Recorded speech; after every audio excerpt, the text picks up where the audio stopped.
and bottom line and boardroom have been friends for many, many years. And you have an interesting story about how you got into coin collecting. So can you share that with everybody else? Sure.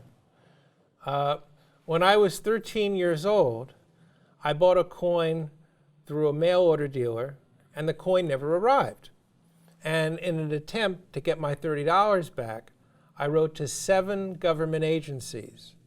And the 7 government agencies provided me with all kinds of information about mail order laws, establishing a reputable mail order house. And I decided that it seemed so easy to become a mail order dealer that even at the age of 13 or 14, I could do it myself. So I first got my $30 back from the dealer that did not send me the coin that I ordered. And then I quickly found myself as a guest on WNBC TV with then consumer host Betty Furness, who featured my story about a consumer smart 14-year-old. And then by the time I was 15 years old, I was already taking out advertisements and advising consumers in my role as a consumer advocate, but charging them money to do that, and helping investors and collectors to make money and enter the coin field in a profitable way with their eyes wide open. God, you were an amazingly enterprising youth. But even so, by the time you were 13, though, you already had a grand interest and knowledge about coins. What started you when you were even younger than that? Well, it was really book knowledge combined with practical experience. And my father was working for a very large company and was terminated. And I decided when I was 13 that I never wanted to work for anybody. I wanted to only work for myself, that I would never have a boss, and I wanted to find something that was completely independent of my parents. And so that's why I established my business when I was 13 years old. Ended up with charging about $1,000 an hour to people over the telephone to give advice. I had a mail order catalog. And then by the time I was 17, I found myself as a guest on Good Morning America, interviewed by then host David Hartman for about 15 minutes at the 8 o'clock hour. And that was right after the American Numismatic Association named me the Outstanding Young Numismatist of the Year in 1978. Wow. And you've been humble ever since. So what has surprised you about the world of collecting from then until now in terms of how the world has changed? Well, we've seen technology certainly change the way that people collect things. The technology has had a tremendous impact on the way people put together their sets of coins. Collecting is a project mentality. And when people have an album of coins or a folder of coins, they have a space that stares them in the eye if they don't put a coin in it and they're missing a coin from their collection.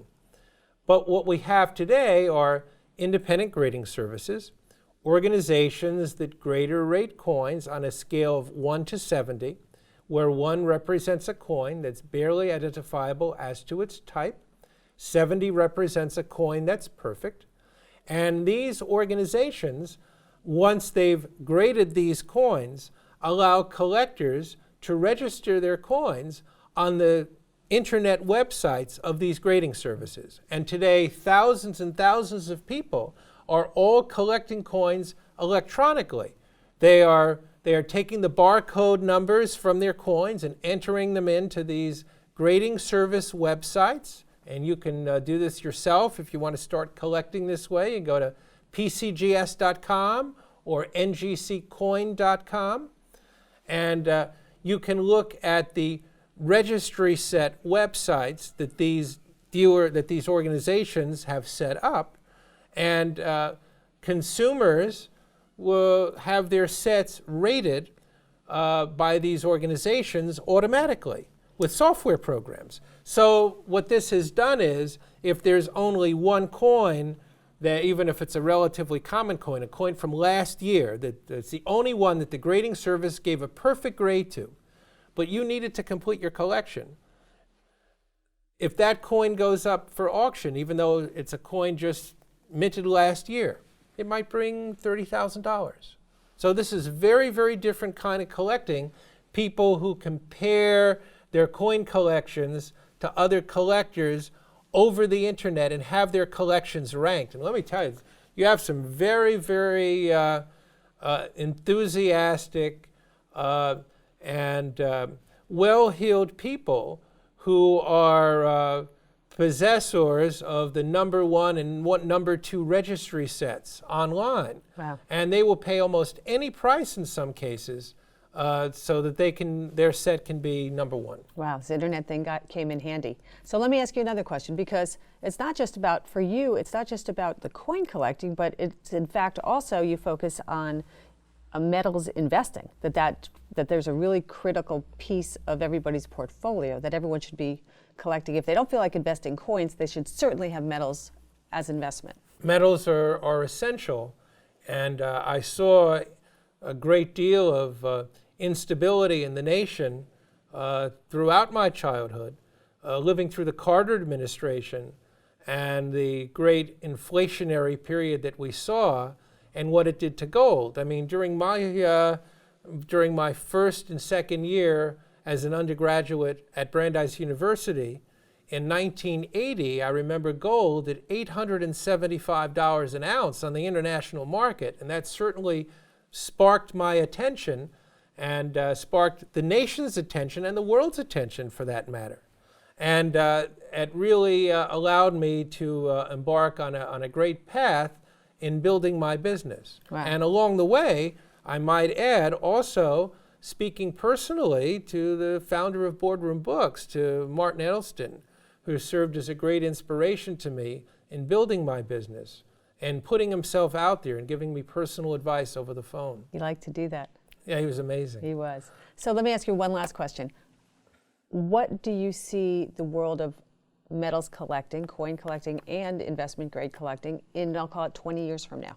I see a much more advanced version of registry set online collecting, where people have coins graded by these grading services, and their collections are ranked by software programs and compared to each other online, putting tremendous pressure on people to buy certain coins that they're missing and certain grades that they're missing.